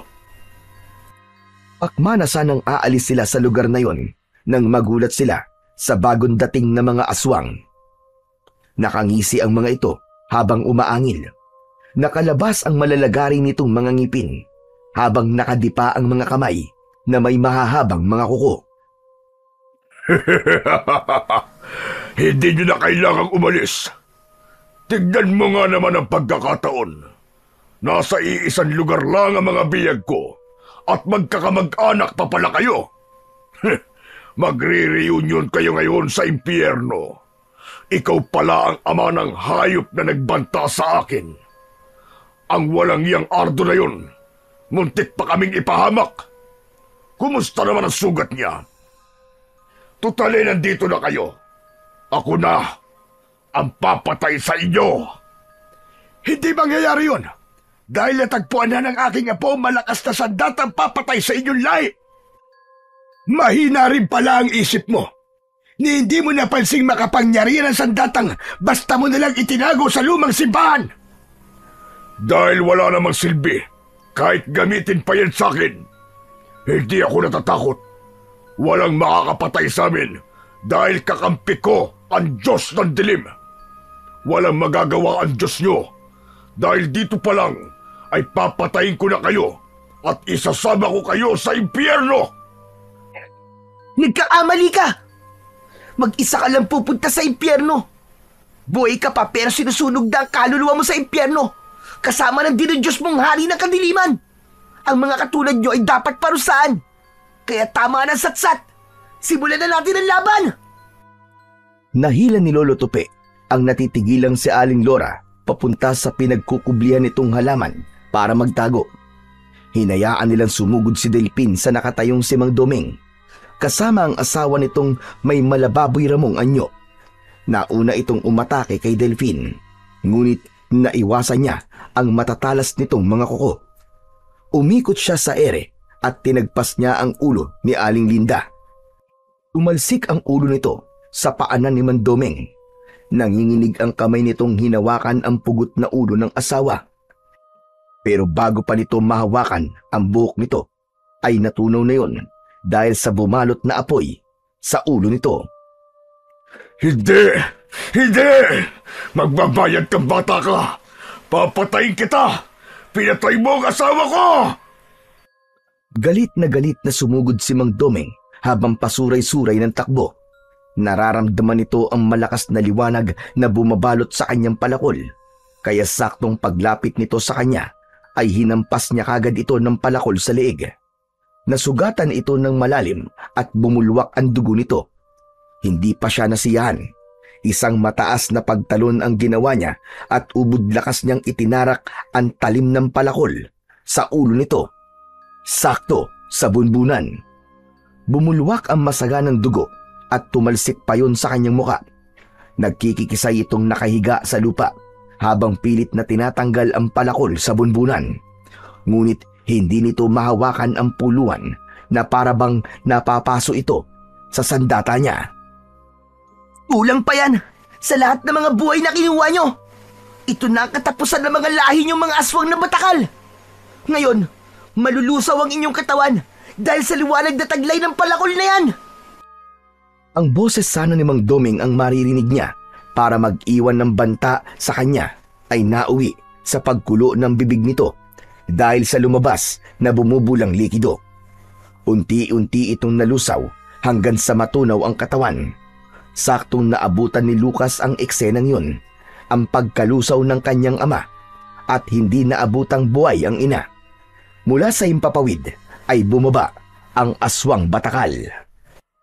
Nakilala naman ni Delphin ang itsurang yun ng aswang dahil yun ang nilalang na humabol sa kanila sa kagubatan bago pa man sila makituloy sa bahay ng mga magulang nitong aswang. Kasunod na bumaba ang babaeng buntis na si Susan. Nakalitaw ang malalagari nitong mga ngipin habang umaangil. Si Lucas naman ay galit na may luwa sa mga mata habang nakatingin sa kanya. Sa likod ng mga ito ay ang mga alagad nitong una niya nang nakitang nag-aani ng palay sa bukid. Nakita niya rin ang ibang mga aninong gumagalaw sa likod ng mga puno. At mula sa likod ay sumulpot ang isa pang nilalang na may mahahabang kuko, mapupulang mga mata at amoy na nabubulok na laman ng tao. Nakabuka ang pakpak nito na katulad sa pakpak ni Lucas. Ngunit hindi natinag si Delphine. Tuluyang nagbago ang kanyang pakiramdam. Hindi na siya ang batang matatakutin. Hindi siya umatras. Matapang niyang hinarap ang mga halimaw. Yeah! Pinatay mo mga magulang ko! Kaya wag na kayong umasa na bubuhayin ko pa kayo! Hindi ako natatakot sa'yo! Katulad mo, pare-pareho lamang tayong iisa ang buhay! Kaya kung talagang matapang ka, lalaban ka sa akin nang tayong dalawa lang! Hindi mo ako manloloko! Isa ka lang batang walang silbi! At hindi ako pagtataasan ng balahibo sa mga kagaya mong nagkatago sa sandatang hawak mo. Kaya pala nang hawakan kita, ay may naramdaman akong init sa katawan mo na parang libu-libong bultay ng kuryente nasa balat mo. Yung pala, nakuha mo pala ang palakol na yan. Sana pala, pinatay ko na kayo. Tama na, Satsat! Napakadaldal mo! Hindi ka na dapat binuhay sa mundo to! Mamatay ka ng hayop ka! Ah! Lumipad ang aswang sa ere, humagikgik, ngunit mabilis na sumugod sa kanya. Sinalubong niya ito ng palo ng palakol sa muka, ngunit nakaikot ito ng paglipad at naiwasan ng pagtama ng talim ng kanyang sandata. Akala ni Susan ay hindi naramdaman ni Delphine ang paglapit nito sa kanya. Kaya napasigaw ito nang biglang humarap si Delphine at napalo na niya ito ng palakol sa leeg. Napaatras ang babaeng batakal na nahawakan ang nakabukang leeg dahil sa sugat. Sumambulat ang dugo nito at mula sa ere ay kitang-kita ni Lucas ang nangyari sa asawa. Umalingaw-ngaw ang sigaw ng halimaw sa buong kagubatan at muling pabulusok na umatake sa kanyang kinaroroonan. Nagawa niyang maiwasan ang pagbaon ng kuko nito sa kanyang dibdib at bumangga si Lucas sa lupang binagsakan nito. Mabilis naman itong bumangon at muli siyang inatake nito gamit naman ang mahahaba nitong pangil. Ang laban ay tumagal, paikot-ikot, salita ng pag-atake at pag-iwas. Ngunit sa bandang huli, gamit ang mahiwagang palakol, buong lakas na sinigurado ni Delphine na ang talim at liwanag mula sa kanyang sandata ay tatama na sa katawan ni Lucas. Bumaon ang talim sa leeg nito, sabay bunot niya, at muling hinampas ang leeg nito gamit ang mahiwagang palakol. Tumalsik ang ulo ng aswang batakal sa ere at maging ang mga alagad nito ay sinubukan na ring tumakas dahil sa labis na takot. Ngunit sa tulong ni Lolo Tupe at Aling Lora, nagawa niyang maabutan ng mga ito. Napigil ng dalawa sa kamay. Buong lakas niyang pinugutan ng mga ito ng ulo, kasabay ng paglagablab ng mga katawan nito. Kasunod ng pagkalusaw ng katawan ni Lucas. Walang natirang bakas ng mga aswang na batakal sa lupa, habang si Delphine ay hindi pa rin makapaniwalang nagawa niyang talunin ng mga aswang na dati niyang kinatatakutan. Apo, napatay mo silang lahat. Mahusay ang ginawa mo. Ipinagmamalaki kita. Anak, hindi ako makapaniwalang nagawa mong talunin ng mga aswang na batakal. Hindi po tayo pinabayaan ng Diyos, Nay, Lolo Tupe. Tsaka biruin nyo, dito pa po talaga tayo nagkita-kita para wakasan ang paggasik ng lagim ng mga aswang. Hindi ko rin alam na magkikita tayo rito dahil balak ko sanang hanapin ang mahiwagang palakol na yan na minana ko pa sa mga ninuno ko. Makapangyarihan talaga yan at ang taglay na liwanag sa talim niyan ay kayang lumunas ng sugat. Sugat na likha ng mga aswang. Ngunit ang epekto naman yan sa mga aswang ay kamatayan at pagkasunog. Tara na, kailangan na natin puntahan si Ardo. Hindi sinabi ni Delphine na hindi pa siya handang makita ang kanyang ama. Ngunit nang malaman niya na ang liwanag ng palakol ang tanging makakapagpagaling kay Mang Ardo, ay isinantabi na muna niya ang lahat ng sama ng loob sa kanyang ama. Panahon na rin naman siguro na marinig naman niya mula sa ama ang dahilan nito kung bakit sila iniwan ng nanay niya. Kaya ang mismong tricycle ni Lucas ang ginamit ng matanda para makaalis sila sa lugar na yon.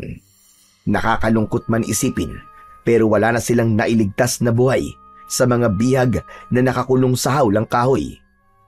Isang matagumpay na pagpapatakbo ng sasakyan ang ginawa ni Lolo Tupe papunta sa bahay ng matanda.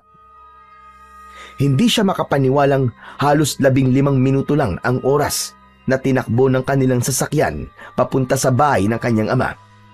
Ganun lang kalapit sana at hindi pa sila napahamak sa bahay ng mga aswang. Mabilis na pumasok ang matanda sa loob ng bahay nito. Hawak siya sa kamay na dumiretso sa silid na nakabukas ang pinto. Tumambad sa kanyang paningin ang nakahigang lalaki. Para siyang nananalamin dahil kamukhang kamukha niya ang kanyang ama. Pagkakita sa kanya nito ay wala na itong ibang ginawa kundi ang umiyak na lang ng umiyak. Habang ang malaking sugat nito sa dibdib ay nangingitim na at namamaga. Maitim din ang paligid ng mga mata ni Mang Ardo. Halatang hindi ito pinapatulog ng labis na sakit. Naglaho lahat ang galit niya at napalitan ng takot. Takot na baka mamatay ang ama at tuluyan niya nang hindi ito makita. Lumapit siya at pinagmasdan ang sugat nito sa dibdib. Sige na, Apo. Ilapat mo ang palakol sa kanyang sugat at bahala ng liwanag ng sandata para magtanggal sa lason sa kagat ng aswang sa kanyang dibdib. Agad namang sumunod si Delfin sa utos ng kanyang lolo, habang nararamdaman naman niya ang kamay ng kanyang ina sa kanyang balikat. Nanginginig at umiiyak dahil sa labis na pag-aalala.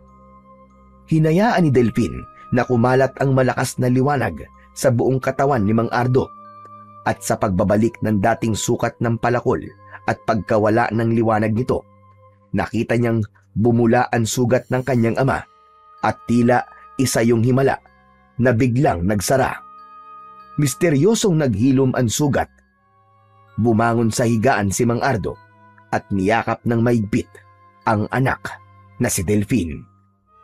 Napahagulgul siya ng iyak dahil parang bula na naglaho ang galit niya para sa kanyang ama.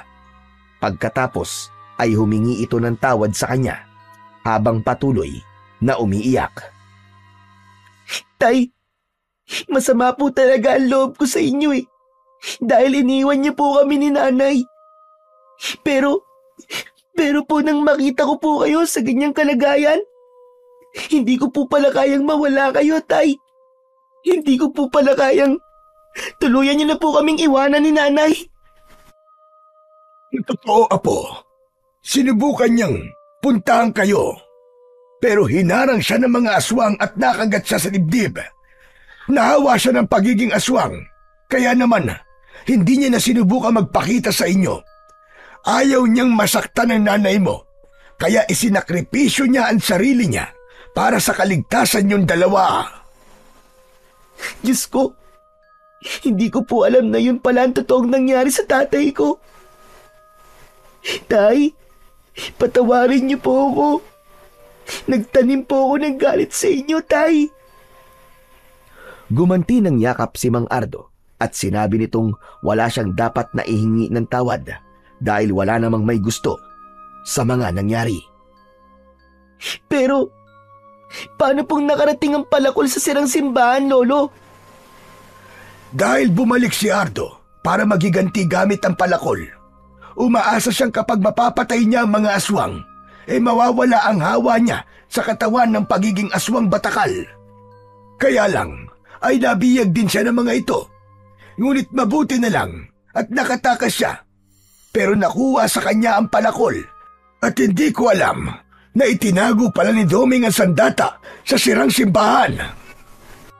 Pero Lolo, kung ang palakol po ay kontra sa mga aswang, paano po nahawakan ni tatay ang palakol at paano rin po nahawakan ni Mang Doming kung mga aswang po sila? Isa sa kahinaan ng kapangyarihan ng palakol ay ang kulay pulang goma sa hawakan nito. Yun ang magsisilbing lakas sa sino mang may hawak nito. Kung sino ang may hawak sa palakol, Yun ang kakampi o kaibigan ng sandata. Hindi umiepekto ang kapangyarihan ng palakol sa nilalang o tao na may hawak nito. Kaya po pala, nagawang hawakan ni Mandoming ang palakol para itago sa sirang simbahan. Sadya po palang mapanganib ang kanilang lahi dahil magagawa po nilang makapanghawa ng pagiging aswang. Lolo, saan nga po pala nakuha ni tatay ang palakol? Paano po nyo nalamang may bisang manggamot ang sandata? Nakuha niya ang palakol sa luma kong baul at yun ang ginamit niya laban sa aswang. Bumalik siya para maghiganti. Walang kaalam-alam si Ardo na ang mismong palakol na dala niya ang gamot pala sa kagat ng aswang sa kanya. Nalaman ko lang nang makuha ko ang lumang sulat ng lolo ko. Matagal na nagtiis si Ardo sa sakit ng sugat niya. Kaya naman naisip kong kunin ulit ang palakol sa lugar na yon.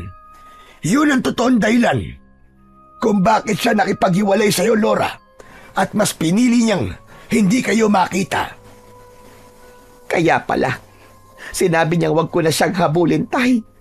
Yun pala'y may nangyari na sa inyo, Ardo. Tay, patawarin niyo po ako kung hindi ko kayo hinayaang magpaliwanag. Nagalit po ako sa inyo ng matagal. Naluluwang niyakap ni Mang Ardo si Delphine. Ganon din si Aling Laura na yumakap sa mag-ama nito. Habang si Lolo Tupi naman ay hindi maipaliwanag ang kasiyahan sa muka at naluluwang napapangiti sa magandang eksenang nakikita. Isang tagpong hinding-hindi makakalimutan ni Delphine kung paano siyang tinuruang maging matapang at mapanuri sa mga taong nakakasama. Dahil nagsimula ang lahat sa pagbibigay nila ng tiwala sa mga tao na nagpapakita ng huwad na kabutihan sa kanila. Kailangan nating magdiwang. Magaling na ang anak ko. Bumalik pa ang pamilya niya at makakasama ko na ang apo ko. Isang kumpleto at masayang pamilya. Lolo Tupi, tuluyan na po bang nawala ang hawa ng pagiging aswang ni tatay? Oo naman, apo. Kaya salamat sa ating Panginoon dahil hindi niya hinayaan tuluyang mapahamak tayo sa kamay ng mga aswang batakal. Lagi mong tatandaan na lagi tayong humingi ng tawad sa Diyos at marunong ka ring magpatawad sa mga taong nakakagawa sa iyo ng kasalanan. At piliin mo palagi ang maging mabuti sa iyong kapwa. Salamat na lang po talaga, Tatay Tupi. Buhay pa ang asawa ko at hindi niya hinayaang masira ang pamilya namin. Napuno ng kaligayahan ang mga puso nila habang masasayang nag-uusap at nagkapatawaran. Kinalimutan nila ang nakaraan at muling namuhay ng magkakasama. Buo ang pamilya at walang takot sa banta ng aswang na batakal. Itinagong tuluyan ni Delphine ang mahiwagan sandata niyang palakol bilang pagtigil sa pakikipaglaban sa mga aswang na tuluyan ng naglao na parang mga bula. Dahil ayon nga sa Jeremias 17:5, ganito ang sabi ng Panginoon, sumpain ang tao na tumitiwala sa tao at ginagawang laman ang kanyang bisig at ang kanyang puso ay humihiwalay sa Panginoon. Isang matinding paalala na ang pagtitiwala sa tao kaysa sa Diyos ay naglalayo sa atin sa Kanya. Hindi lahat ng taong nakangiti ay may mabuting intensyon at hindi lahat ng salita ay dapat paniwalaan kagad. Minsan, ang sobrang pagtitiwala ay nagiging daan sa pagkabigo, panloloko o pagkasira ng tiwala. Dahil ang mas mahalaga ay magbigay ng tiwala sa Panginoon kaysa ang magbigay ng tiwala sa taong kampun pala ng kadiliman.